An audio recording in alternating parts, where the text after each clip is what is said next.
Hola a todos, bienvenidos a una nueva aventura. Mi viaje comienza en Namugongo, un lugar de profunda fe y de historia. Namugongo es uno de los principales lugares de peregrinación en Uganda. Aquí, San Charles Luanga y otros mártires ugandeses dejaron un legado de valentía que aún inspira. Hoy, el santuario de los Mártires de Uganda recibe a miles de peregrinos para honrar su sacrificio y legado espiritual. En su interior podemos encontrar la iglesia principal, cuyo icónico techo, sostenido por 22 pilares, simboliza a los 22 mártires católicos ejecutados en 1886. Desde aquí nos dirigimos hacia las cascadas de Sessezibwa. That's why you're seeing a lot of traffic. It connects you the four East African landlocked countries to the coastline. This is the main inlet where goods come from the coast from Kenya. They pass here. When they get to Kampala, they split. Some go to northern Uganda, to South Sudan. Some go to Rwanda. Some go to the Democratic Republic of Congo. And some stay in Uganda. That's why you're going to see a lot of big trucks. These are cargo carriers. And they are licensed with different number plates. When you see letter U, it means it's a licensed from Uganda.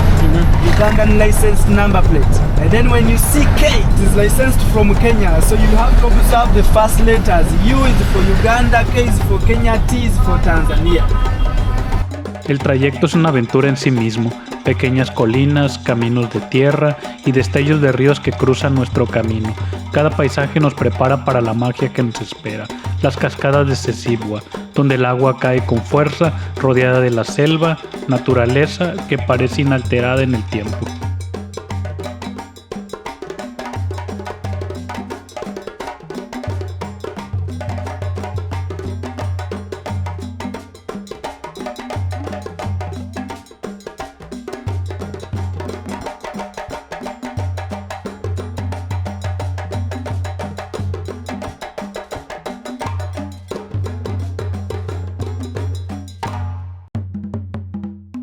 So after harvesting like 6 times, 3 to 6 times, they plow and plant new stems.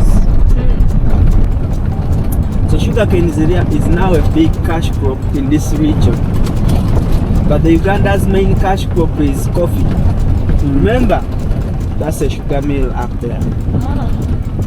Remember, the growing of cash crops here was initially influenced by the British. So it was being influenced by the demand of the factories in Britain. When they had just arrived here, the demand was much for cotton, and they made us grow cotton here as a major cash crop. Later on, when the demand shifted from cotton and then people started taking a lot of cigarettes, the demand for tobacco raised. And they influenced us to grow tobacco. So Uganda later became a high tobacco growing country.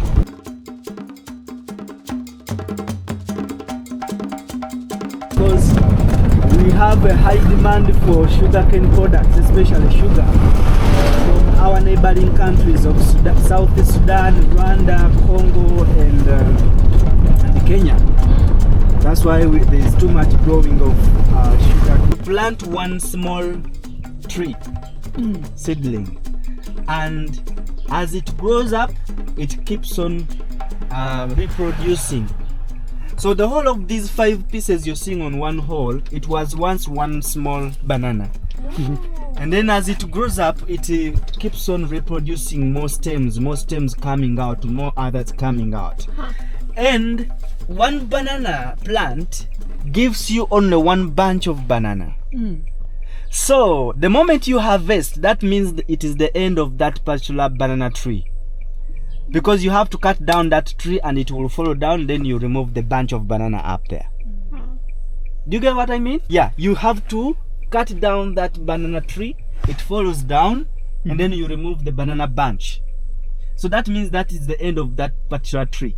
But before you cut it down, it will already have given you more other 6. So as these ones also grow up, before it gives you a bunch of banana, it is also reproducing. So each of those ones is going to also to give you like 6 more. Oh, wow. So it means the garden keeps on replacing for like 6 years when you're still harvesting from the same place. So the first one was harvested long time ago, maybe like 6 months ago. But even this young one that is coming out, before it grows into big like that, it will give other 5 or 4 other siblings. Wow. So when you want to create another garden, you go on different circles and you remove the youngest ones. You go and plant it. You don't plant the old one. You pick the youngest one, so that it's still fresh to grow up in a new area. It's like a seedling. So before even 3 months, it will be already giving you another 2 or 3. So that's how it keeps on replanting and replacing itself. Other side, they brought them here. They bring them to this level, set them on an oven like that, and then they get firewood. They set down underneath. So the fire is going for like 48 hours. Then after they will come and check. Now they have started setting off. So vehicles come here, they count. How many bricks do you want? I want 100. They calculate and tell you, okay, you have to pay $15. How much do you want? I want 1,000 bricks. They calculate, say, okay, you have to pay $120.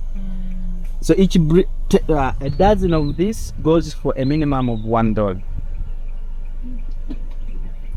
So it's a matter of digging this, the soil, fix it, make it flamed, and then burn it. So it involves using water, soil, and also the firewood burn.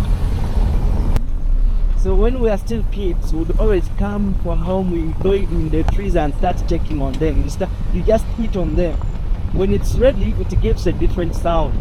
And you can even feel the smell. And then you remove it, you take it home, you serve like 10 people. Sessizibwa waterfall.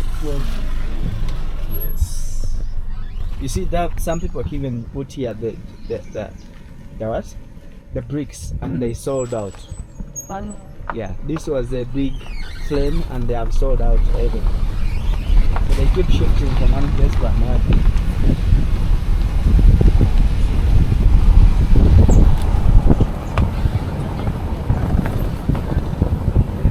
Bien, gente, vinimos a unas cascadas aquí. Miren. Hello. Hello. I'm from Mexico. Oh, hola. How is you? Hola. Bien, fine, thank you. Thank you very much.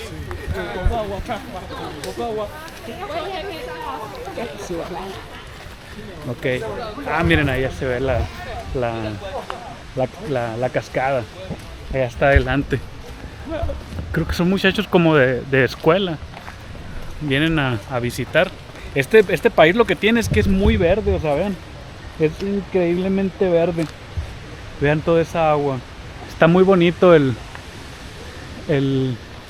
lugar. Sí, hay mucha gente joven. En este país la gente es muy joven, ¿no? Es diferente, por ejemplo, a México, que en México el promedio de edad es arriba de 30 años. Aquí el promedio de edad es abajo de 20 años. Entonces vas a ver gente muy jovencita. Mucha gente muy joven. So Sessizibwa Falls is an important cultural and spiritual center in Uganda here, Uganda Kingdom. We have the Baganda, and these are people who belong to the Uganda Kingdom. So they come to this place for spirituality, where they come to worship their ancestral spirits. In the traditional Uganda society, there was worshipping of ancestral spirits and other spirits that the most of people associated with different aspects of their daily lives, like childbirth, sunshine, rainfall, bumper harvest. All these attributes of life were associated to particular spirits. So the local people still come to pray. For instance, when the women find difficulty in giving birth, they come and petition a spirit called Mukasa. So Mukasa is known as the god of fertility, also the god of waters or rain. So when they want to plant or harvest, they still pray to Mukasa. Back in the days, people used to go hunting. Men were hunters and fruit gatherers. So they would go hunting in the wild or in the bush. So they would pray to a spirit called the Indi. Dungu is the god of hunting. But nowadays, of course, because people no longer do hunting, Yeah. People hunt in other ways. For instance, someone may come seeking for a job or is looking for a married partner, so they come and pray or petition a spirit called Dungu. So we have different temples or shrines which are dedicated to these various ancestral spirits. So the local people go and kneel to pray Yeah. at these particular shrines depending on their interests. Yes. But of course, the site is equally an eco-tourist destination. I'm sure you can observe our lush green environment with our tropical rainforest. And we also have a variety of some mammals. We may get to see some red-tailed monkeys and some monitor lizards. We have unique bird species like the toracos, so you get to see as we move around. And the Sezibwa Falls is equally an education center. You can see those little ones. These are students, the ones we form on the entrance. I also found for research and academic purposes. Yes. The site was discovered in 1884. That's when Sezibwa Falls was discovered Yeah. by a king, one of the former kings of the kingdom. The Kabaka. Yes, Kabaka means king. Okay. Yes, the title. So he was called Kabaka Mwanga. Kabaka Mwanga. His name was Mwanga II. Okay. He's the grandfather of the current king. And is the king who is associated with the story of the Uganda Martyrs. If you've read or heard about the Uganda Martyrs, these were a group of Christian converts who were executed because of turning from the traditional religion. You know, back in the 1880s, the African traditional religion was still popular. Each of the tribes in Uganda, even up to now, because we have over 56 tribes, each of them have their own traditional religion. So when the colonialists came and the missionaries, they introduced Christianity. When the Arabs came, they brought Islam and all these other Western religions.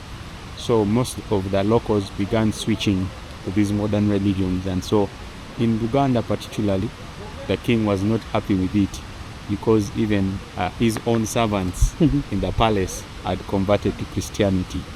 So when he asked them to denounce their new religion and turn back to the traditional religion, and they hesitated, he ordered for their execution. So now the Uganda Martyrs, we celebrate them every year on the 3rd of June. So it was very popular back in the days.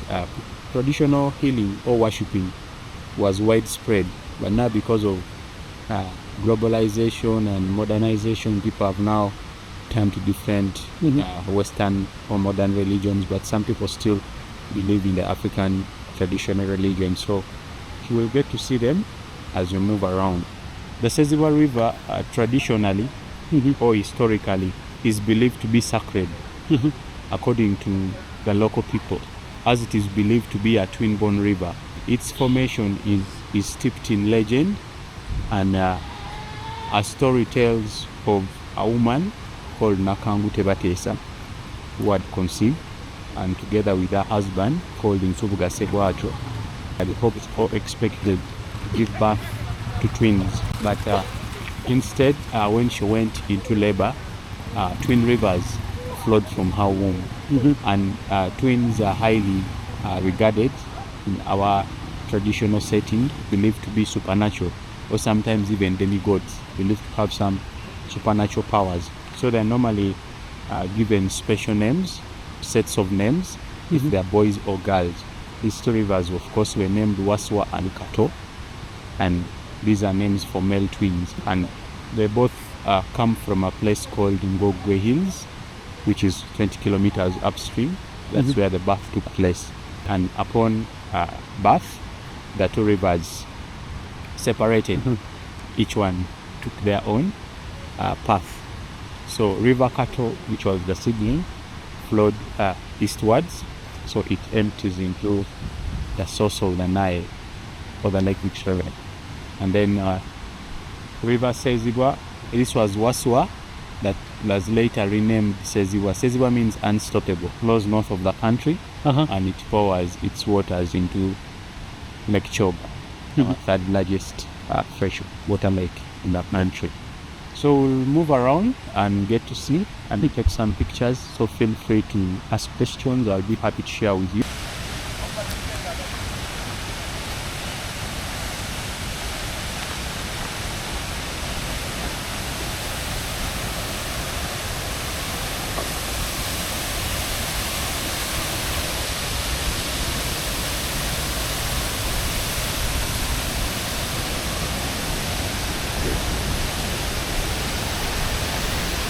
Thank you.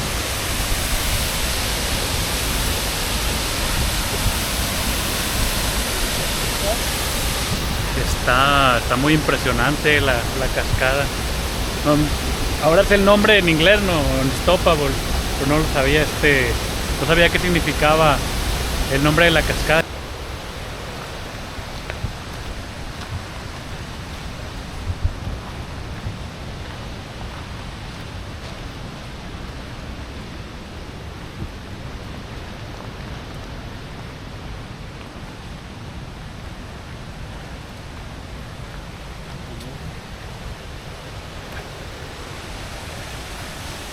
Come on, you see there's a monitor lizard there?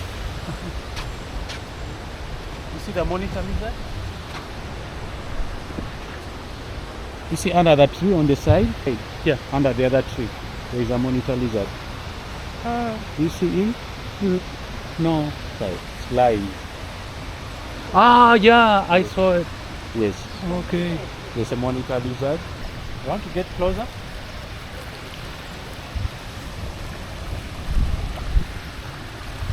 Careful. Yeah. There it is. A little shy, so it runs in the water for safety. Wow. So that's one of the reptiles we have. Ajá. See other smaller lizard Yeah. mechanism Ajá. protect itself from predators. Wow. Miren, ya vieron. Las tocas y se protegen. Ahí está. ¿Vieron? Tienen un mecanismo para protegerse. Ahí se están cerrando. Y esto también.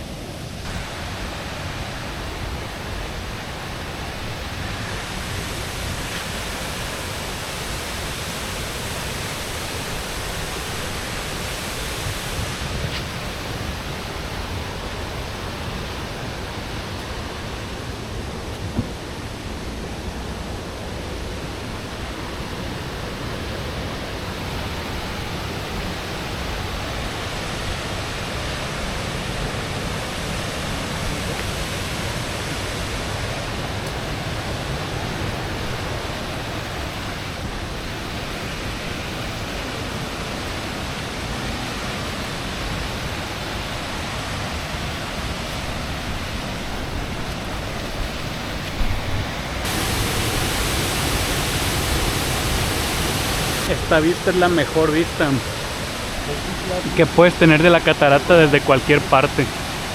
Vean el agua, la fuerza que trae el agua.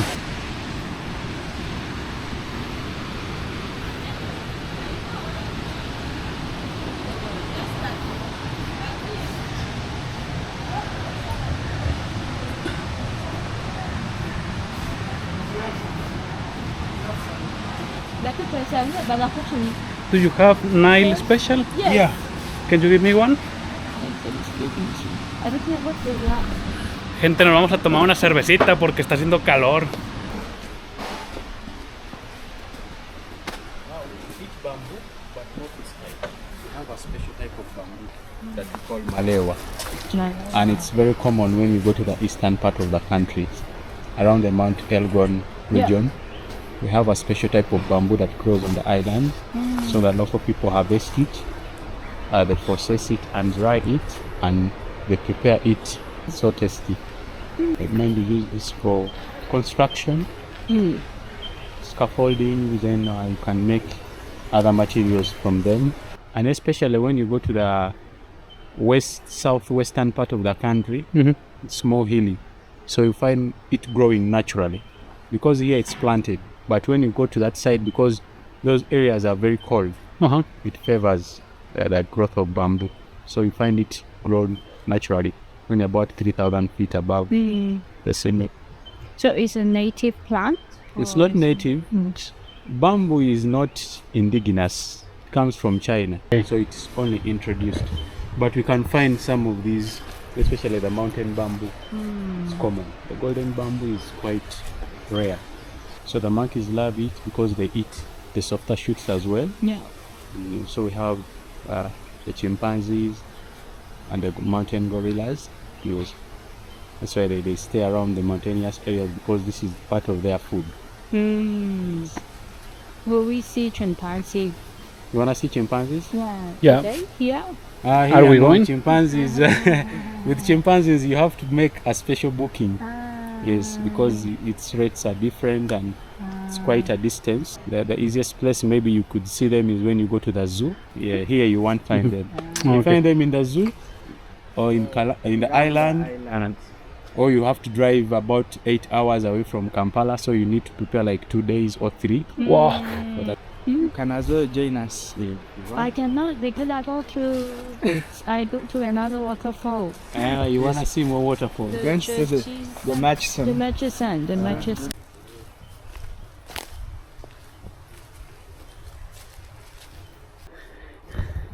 No, gente, esto es descomunal. Nunca había estado en un lugar como este. Por eso, como dice el muchacho, Uganda es conocida como la perla de África. Lo que estaba comentando es que este bambú no es original de aquí de Uganda. Este bambú lo trajeron de Asia. Vamos a adentrarnos un poquito más. A ver, no me vaya a tropezar con esto. Ahí está. Vamos. Listo. Avanzamos. Dije yo, ¿y habrá gorilas aquí? O chimpancés, pero dice que no. Yeah, eucalyptus is indigenous to Australia. Yeah, so it's not an indigenous. Okay, so that one is from Australia. Yeah, it's Australia indigenous, but of course it can also thrive in Uganda because of our temperature. I mean, from all of that, which is Ugandan? The trees. So we have trees from Uganda, but it's in the natural forest. Not on this, because this side is mainly planted forest, but we have other natural trees from Uganda. Yeah, we have Misizi, there's Wabugia. Those are endemic to Uganda. So most of the trees here are not endemic. They are not endemic, especially this side is planted. This place had been destroyed. They are just trying to regenerate, planting some other trees. Yes.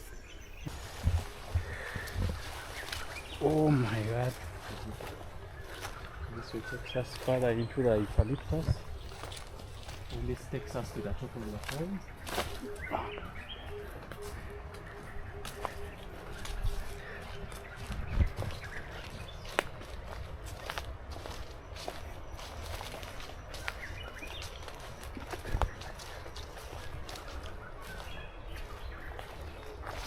So you can see over there are some little kids. In our African, the African traditional societies, work was divided according to gender, age, and sometimes sex. So you find mostly the children, women are doing collection of firewood, because in the rural communities, firewood is the most common source of heat. So we allow them to come to the forest to pick fallen trees or dead wood, supporting the local community. We allow them to pick the herbs, fallen trees, and then they tie it into a heap, carry on their heads, and take home to prepare food. So you find mostly the children and women in the forest and in the farms. What's the name, sorry? Bark cloth. Bark cloth. Yeah, it comes from the bark or the skin of the tree. So traditionally, people used to plant these trees because clothes used to come from them. It was the main source for the raw material. So they would skin the bark of the tree and then wrap the tree with banana leaves such that it wouldn't dry. Then they would soak the skin into a special liquid, soften it, then later pull it out, hang it to dry, then they would pound it softly using a wooden mallet, and it usually expands about 4 times its original size. In a traditional Uganda society, the women would tie it around their chest, then the men would hang it across their chain. It was also used to pay a bride price. Back in the days, they would ask you to bring maybe 50 pieces of the back cloth and other items if you're to marry someone's daughter. Yes, but of course its use now has been reduced to mainly burials, the traditional healer or the priest. Currently we have what we call the kanzu or the tunic. When the British or the missionaries introduced cotton growing, people kind of moved away from the backcloth and started growing more of cotton. Las cuevas cercanas a las cataratas se consideran lugares sagrados, habitados por los espíritus de los ancestros o guardianes de la naturaleza. Se hacen ofrendas y rituales para pedir protección, fertilidad, salud o buena cosecha. Actually, where coffee comes from? Sorry? Where coffee? Coffee, we grow coffee here. Coffee is It's a one. local. Yes. Coffee is a local. Yes. When we go to the mountainous areas, Yeah. we have Arabica. Arabica coffee grows in mountainous areas. But around this low areas, you find Robusta. Yeah. Coffee is actually, I think, could be one of our largest exports, cash crops. It's very common, especially in Uganda. The only thing you find a lot of coffee is planted for sale. Véanlo nomás. A ver, vamos a caminar. A ver si no me caigo. A ver si no me caigo. A la madre. Sí, siento que me voy a caer. Siento que me voy a caer. Pero voy a hacer algo. ¡Ah! ¡No! Ya la regué. Estaba seguro de que no lo iba a lograr ni hablar. Pero se ve muy bien la cascada. Ya terminamos el recorrido aquí en este parque. Ya vimos las cataratas, ya vimos la cascada y los lugares ceremoniales de los nativos, de las personas de aquí, del lugar. Ya estamos por irnos hacia Jinja, la fuente del río Nilo, y bueno, nos vemos allá.